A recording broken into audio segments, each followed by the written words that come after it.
हे जगत की देवी, प्रकृति की माता रानी, माता वैष्णो के लिए एक लाइक जरूर करें। करोड़पति बनना है तो शारदीय नवरात्रि के दिन इस वृक्ष को छूकर जरूर आ जाना, तत्काल गरीबी मिट जाएगी।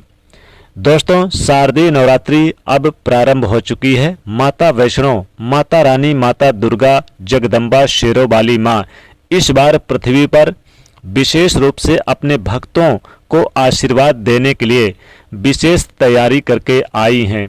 क्योंकि माता रानी जब जब विशेष तैयारी करके आती हैं और अपने भक्तों को आशीर्वाद देती हैं, भक्त जरूर करोड़पति धनवान बन जाते हैं, उनके सारे कष्ट दूर हो जाते हैं। दोस्तों, शारदीय नवरात्रि का महत्व हमारे हिंदू धर्म में बहुत ज़्यादा है। वैसे तो चैत्र नवरात्रि में भी माता रानी की 9 दिन पूजा होती है, लेकिन शारदीय नवरात्रि में माता रानी विशेष तैयारी करके आती हैं और विशेष प्रसन्न मुद्रा में भी रहती हैं। कहते हैं कि नवरात्रि के समय में अगर आप माता रानी के सबसे प्रिय वृक्ष को अगर छू कर आ जाएं और अपनी मनोकामना बोल दें तो आपकी गरीबी तत्काल दूर हो जाती है। क्योंकि इन वृक्षों में स्वयं माता जगदम्बा का वास होता है। ये वृक्ष देवतुल्य कहे गए हैं, देवी तुल्य कहे गए हैं। ये देवी का स्वरूप माने जाते हैं। हमारे धर्म में पेड़ पौधों को देवी देवता मानकर हम इनकी पूजा करते हैं और हमें पूजा करनी भी चाहिए। साइंस विज्ञान भी कहता है कि पेड़ पौधे मनुष्य को फ्री में प्राण वायु प्रदान करते हैं।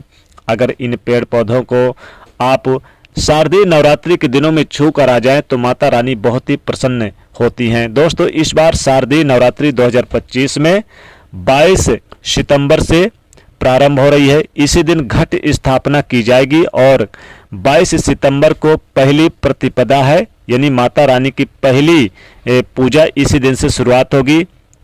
और 1 अक्टूबर को नवमी तिथि है। इस दिन माता रानी के नवमी यानी महानवमी के दिन कन्याओं को भोजन खिला के माता रानी को इसके ठीक अगले दिन दशहरे के दिन 2 अक्टूबर को विसर्जन किया जाता है। दोस्तों, इस बार माता रानी की जो नवरात्रि है वो पूरे 10 दिन की होने वाली है। बहुत ही शुभ और बहुत ही पवित्र मानी जाती है। दोस्तों, इस समय आप इन वृक्षों को जरूर छूकर आ जाएं और अपनी मनोकामना बोलें, क्योंकि ये वृक्ष नवरात्रि के समय में बहुत ही प्रभावशाली होते हैं।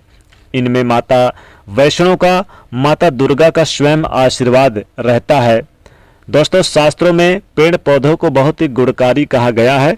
अनेक बीमारी का उपचार भी इन पेड़ पौधों में छुपा है। जड़ी बूटी इनमें पाई जाती है। भगवान श्री कृष्ण ने भी गीता में कहा है कि वृक्षों में मैं पीपल का वृक्ष हूँ, यानी वृक्षों में पीपल के वृक्ष को राजा कहा गया है।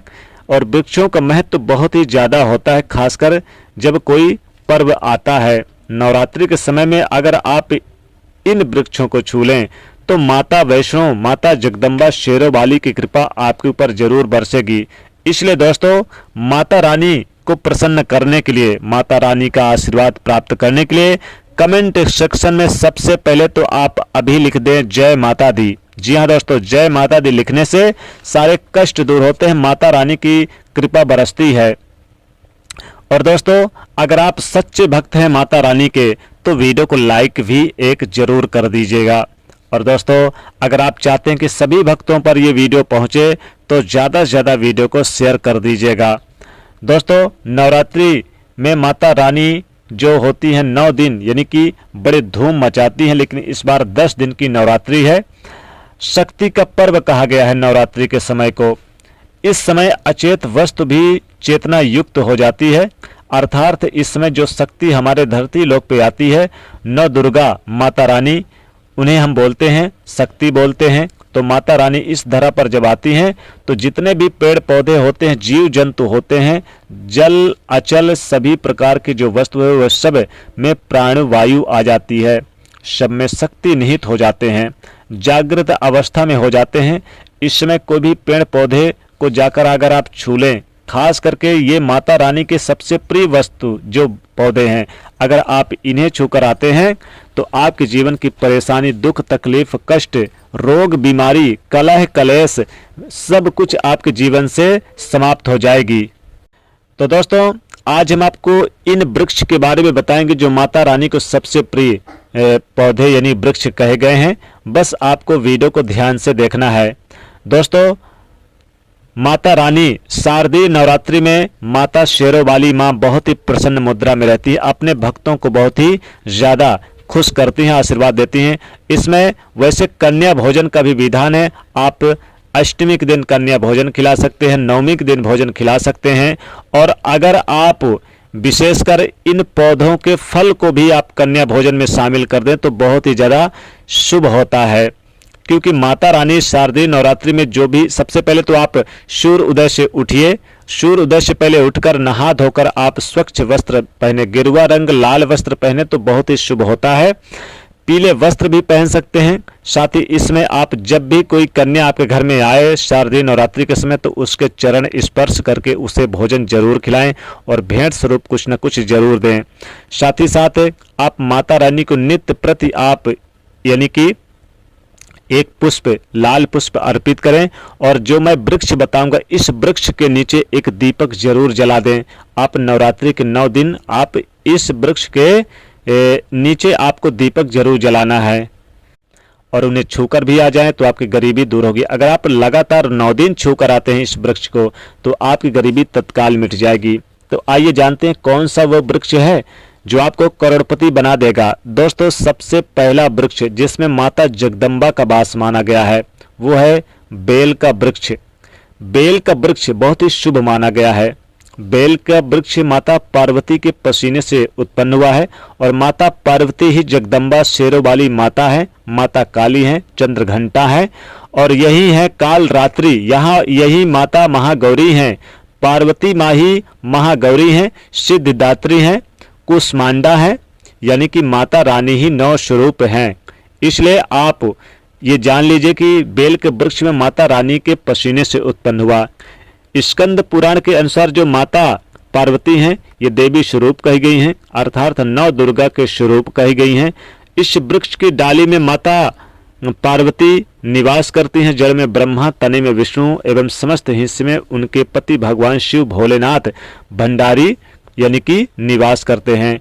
तो आपको क्या करना है कि आपको शारदीय नवरात्रि के 9 दिन आपको, अगर आप रोज जाकर इस वृक्ष को शाम के समय छूकर आते हैं, शाम के समय, शाम का बेला बहुत ही पवित्र माना गया है, या फिर आप अगर सूर्य उदय से पहले ब्रह्म मुहूर्त में आप नहा धोकर आप स्वच्छ वस्त्र पहन करके और सूर्य उदय होने से पहले आप बेल के वृक्ष को नवरात्रि के 9 दिन लगातार अगर आप छू कर आते हैं और अपनी मनोकामना बोलते हैं तो माता पार्वती यानी माता जगदम्बा शेरों वाली आपके घर में दौड़ी दौड़ी चली आएंगी और आपकी गरीबी तत्काल दूर हो जाएगी, रोग बीमारी कलह कलेश सब दूर हो जाएगा, क्योंकि इसमें माता लक्ष्मी जी का भी वास होता है।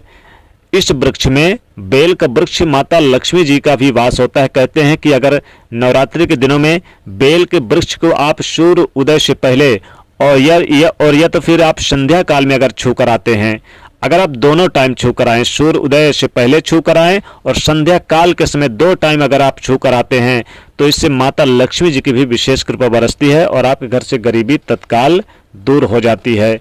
तो बेल के वृक्ष को भी आप जरूर छू कर आ जाएं। साथ ही साथ केले के पेड़ को आप शारदीय नवरात्रि के दिनों में जरूर छू कर आ जाए, क्योंकि इसमें माता लक्ष्मी जी का वास होता है, भगवान विष्णु जी का वास होता है। अगर आप केले का दान कर दें कन्याओं को नवरात्रि के समय में, हमने पहले ही कहा था कि आपको इन वृक्षों के फल को भी दान कर दें तो उत्तम है। आप केले का दान कर दें कन्या को भोजन खिलाते समय, विशेषकर बहुत ही शुभ होता है, बहुत ही लाभकारी होता है। नवरात्रि के समय में आप केले का दान जरूर करें और केले का जो पेड़ होता है इसको छूकर जरूर आ जाएं, ये बहुत ही शुभ और पवित्र माना गया है। तो आपको बस खास करके बेल के वृक्ष को जरूर छूकर आ जाएं, ये बहुत ही शुभ और चमत्कारिक लाभ देगा आपके जीवन में। तो दोस्तों, आशा ही नहीं पूर्ण विश्वास करते हैं कि ये उपाय जो हमने बताया है नवरात्रि के लिए आपको जो करना है, ये उपाय आपको अच्छा लगा होगा। इसलिए ज़्यादा से ज़्यादा आप वीडियो को शेयर करिएगा और लाइक करिएगा। थैंक यू, धन्यवाद।